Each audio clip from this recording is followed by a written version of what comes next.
Next, let's tackle the settings area of our WordPress dashboard. You're going to scroll down and over to the left side, you'll see settings and the little drop down arrow. If it hasn't already been dropped down, go ahead and hit that. The first one at the top is the general settings. The general settings is where you can set your title, your tagline. Some of these things are self-propagated when you install, like your WordPress URL and your site address, your email. Um, you can set default user roles for so that when you create a user, it automatically starts them at this level. Your time zone, all of these general items are here in the general area. Then you go to the writing section, and the writing section gives you the ability to change your post box, which I've never done, and you usually don't need to touch a whole lot of things here in the writing settings. You might want to change your default post category if you want all of the posts to, automatically be sent to a certain category that you've created. You might want to do that. You might want to post via email, so you might want to look at this and set that up for your blog. You definitely want to make sure that these two are checked so that your remote publishing protocol is doing okay. And you also might want to add a couple of update services so that when you post to your blog, it pings certain uh, things like blog lines and different readers and stuff so that they know that there's a new post on your blog. The next item is reading right after writing. Makes sense. This area is where it gets a little tricky sometimes. Most people that are having a blog want their latest post to appear on the front page.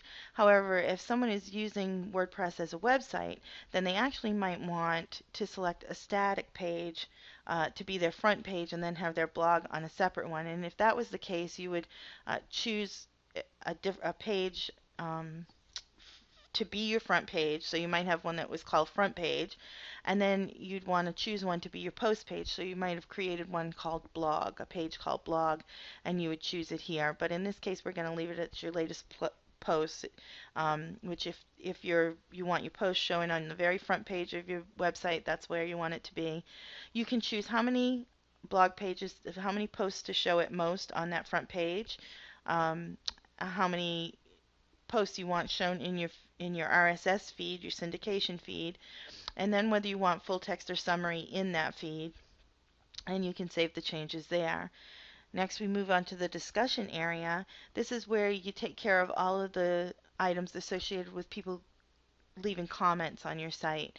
So this is where you're going to go down through, and these are all pretty self-explanatory as you go through and read them. You probably not a whole lot that you're going to want to change.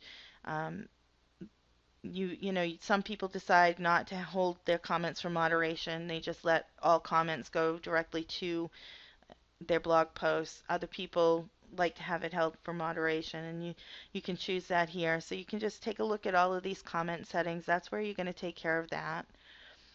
The media area, it just allows you to choose how big your thumbnails are going to be, how large your different image sizes are going to be when you choose them.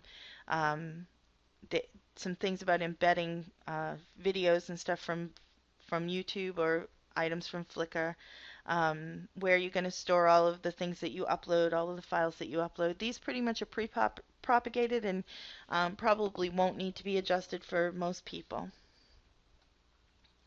The privacy section.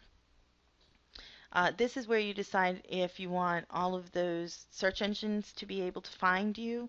You switch that on. In this case, it's a demo site, so I don't want the search engines to find this site at this point. If you were working on a new site, sometimes you want to block search engines and keep them from finding you. The next item in the list is going to be permalinks.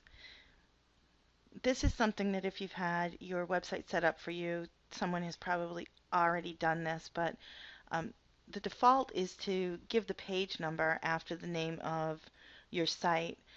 And a lot of people prefer to actually put the name of their post because it adds SEO value. If you put keywords in the title of your post and your permalink actually has that keyword in it, then it helps you get picked up in search engines. What I normally do is I don't usually use the day and the name. I usually use the month and the name. And you would click that and then actually just save your changes so that that's the way it was set up in your permalinks. So these are the items that are listed under your settings. Again, like I said, depending on what plugins that you have installed, you might see some other items underneath the settings, and those would be settings for those individual plugins.